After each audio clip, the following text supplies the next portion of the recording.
All right. So we're going to talk about a rate, okay? So a rate is a type of ratio, but it's a ratio um where you have a like measurement attached to the number, right? So for example, you would say something like I have one like 10 miles per hour, right? So in this case, you write 10 miles, right, for 1 hour, right? The word per means for each. It means for each or for every, right? So when you say 10 miles per hour, for example, you would say 10 miles for every hour, or 10 miles for every, yeah, 10 miles for every hour, right?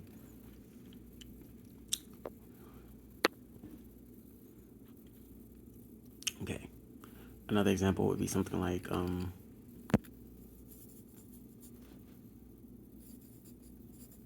if you said, um,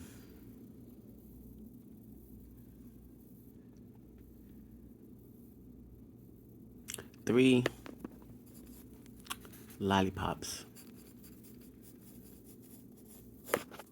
3 lollipops for $3,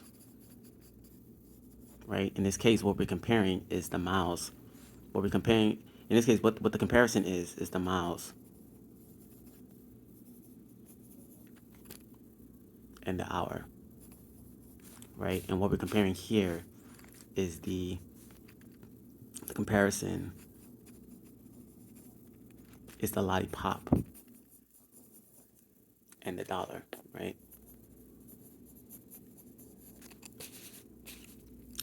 Right. Another example would be something like if we did if we said um there were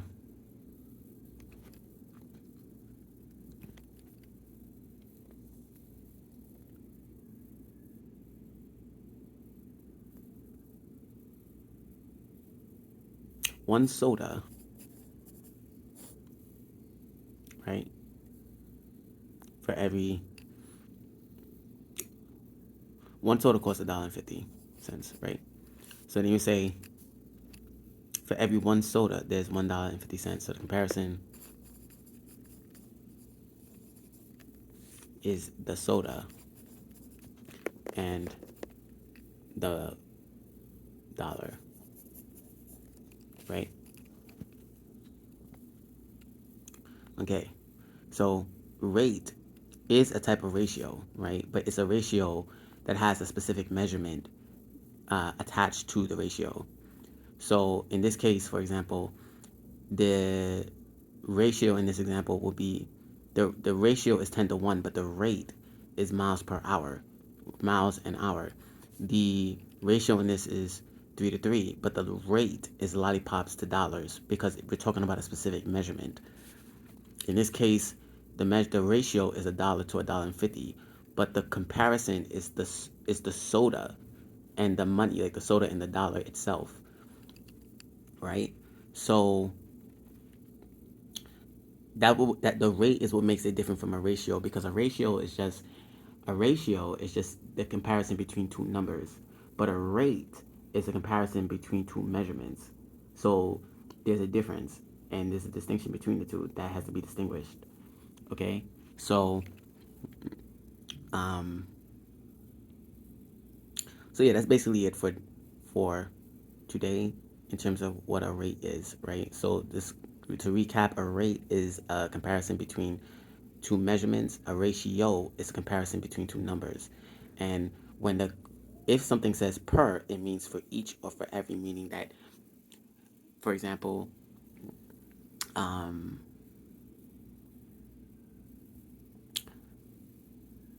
for every unit of something, right? Okay. So that's it for today. That's it for the lesson for today.